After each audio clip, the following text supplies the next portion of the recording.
जय भवानी मित्रों, आज हम बात करेंगे पितामह भीष्म के विषय में, जिनके विषय में कहा जाता है पृथ्वी, आकाश, अग्नि, जल, वायु पंच तत्व के गुण गंध, शक, उष्णता, आर्द्रता, स्पर्श।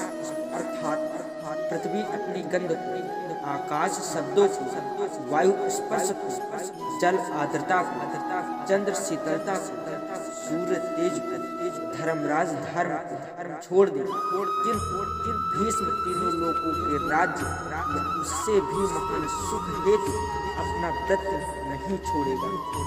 यह कथन उस महान दृढ़व्रती भीष्म का है, जिन्होंने अपने पिता के सुख हेतु आजन्म अविवाहित रहने की प्रतिज्ञा की।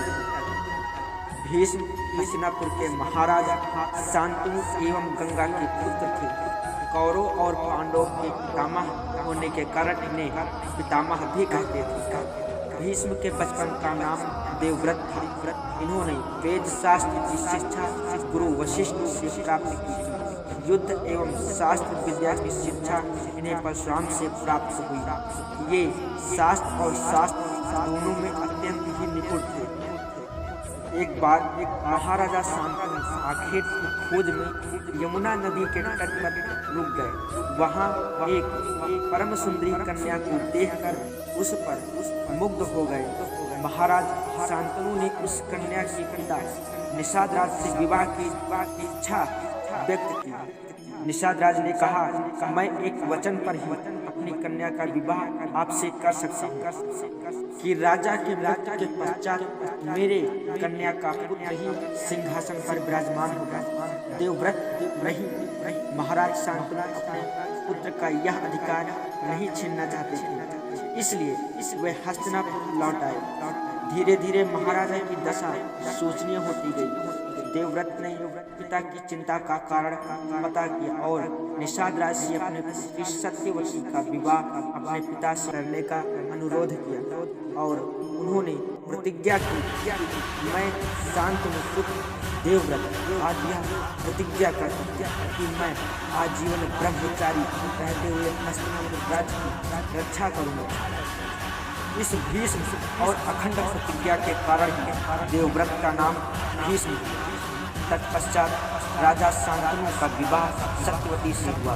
सत्यवती के दो पुत्र हुए, एक का नाम चित्रांगद तथा दूसरे का नाम विचित्रवीर था। शांतनु की मृत्यु के पश्चात सत्यवती का ज्येष्ठ पुत्र हस्तिनापुर का राजा हुआ, किंतु शीघ्र ही युद्ध में उसकी मृत्यु हो गई। दूसरे पुत्र सिंहासन पर बैठा, जिसके 3 पुत्र हुए, धृतराष्ट्र, पांडु, विदुर। दुर्भाग्यवश वह भी थोड़े समय में काल कवलित हो गए। अब कौन सिंहासन पर बैठे? कोई दूसरा उत्तराधिकारी नहीं था, इसलिए सभी ने भीष्म से राज्य स्वीकार करने का आग्रह किया, किंतु भीष्म ने इसे अस्वीकार कर दिया।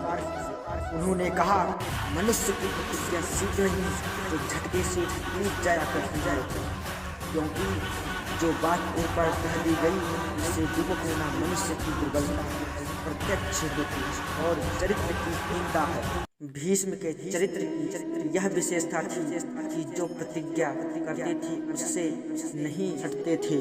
उनके जीवन में इस प्रकार के अनेक उदाहरण हैं। जब महाभारत का युद्ध प्रारंभ हुआ था, भीष्म कौरव की ओर थे, कृष्ण पांडवों की ओर थे। युद्ध के पूर्व कृष्ण ने कहा, मैं अर्जुन का साथी बनूंगा और लड़ूंगा नहीं, किंतु भीष्म ने प्रतिज्ञा की कि मैं कृष्ण को शस्त्र उठाने को विवश कर दूंगा।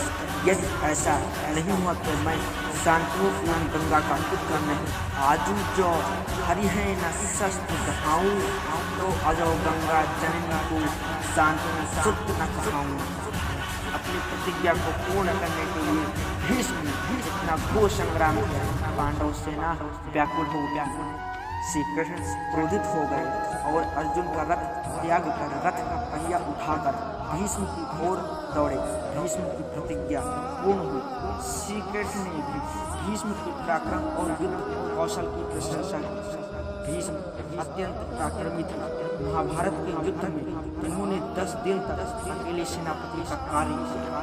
कोई भी ऐसा योद्धा नहीं था जो भीष्म के शौर्य को ललकार सके। मैं शिखंडी को सम्मुख देखकर एक धनुष रख देता हूँ, अपने मृत्यु का उपाय बताना भीष्म की उदारता थी।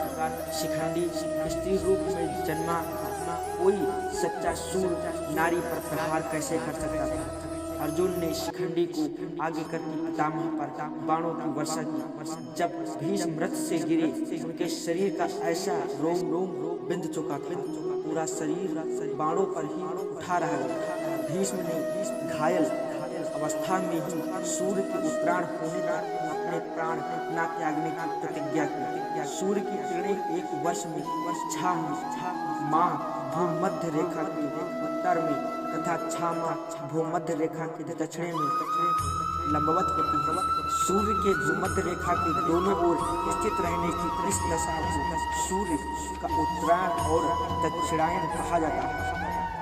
भीष्म पितामह प्रबल पराक्रमी होने के साथ साथ महान राजनीतिज्ञ और धर्मज्ञ भी थे। सरसैया पर पड़े हुए भीष्म ने युधिष्ठिर को ज्ञान, वैराग्य, भक्ति, धर्म एवं नीति का जो उपदेश दिया, वह महाभारत के शांति पर्व में संग्रहित। जय मां भवानी, जय पितामह भीष्म, जय छत्रधर युगे युगे, जय सनातन।